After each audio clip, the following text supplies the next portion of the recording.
জ্ঞানে আলোকিত হোক, দেশে যাতে কল্যাণ হবে, একটা ছেলে মেয়ে স্টুডেন্ট হবে, জজ হবে, ভালো নাগরিক হবে, রাষ্ট্রপতি হবে, আকাঙ্ক্ষা শিক্ষার আলোকিত হবে, এই উদ্দেশ্য নিয়েই পড়ে। আসসালামু আলাইকুম। ওয়ালাইকুম সালাম।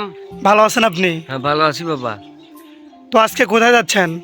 আজকে আমি ছাত্রপাড়া যাই, কোন জায়গায়? এই কাউন্সিল বাজার ওইদিকে। কাউন্সিলে বাজার। আপনি কি এখনো মানে বিনা টাকায় ছাত্রদেরকে পড়াশোনা করান? ওই 1 টাকা করে পাই আমি।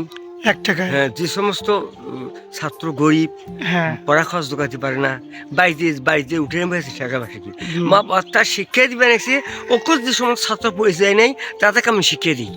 ও আচ্ছা, তো আপনি তো ওদেরকে মানে এত যত্ন সহকারে পড়াশোনা করেন, তো আপনার লাভটা কি?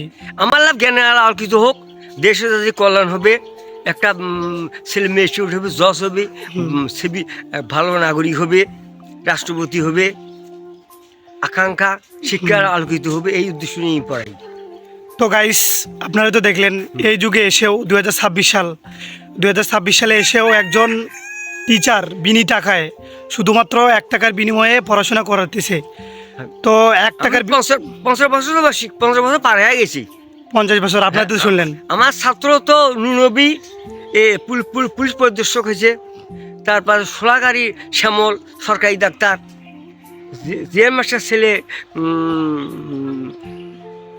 ঢাকা ভার্সিটি আচ্ছা, অধ্যক্ষ। তো আপনার জন্য অনেক অনেক ভালোবাসা ও দোয়া রইল। আপনি অনেক দূর এগিয়ে যান এবং সবসময় আপনি গরিব অসহায় মানুষদের গিয়ে পাশে গিয়ে দাঁড়ান। আপনার জন্য অনেক অনেক শুভকামনা। হ্যাঁ, দোয়া করি। আমি দোয়া করে যে কদিন বাড়ি থেকে তাদের শিক্ষা আলোকিত করতে পারি, এই আমার উদ্দেশ্য। আপনি আমার জন্য সবসময় দোয়া করবেন, ইনশাআল্লাহ হ্যাঁ, ভালো অবস্থানে যেন যেতে পারি। হ্যাঁ। আসসালামু আলাইকুম। ওয়ালাইকুম সালাম রহমতুল্লাহ বরকাতুহ।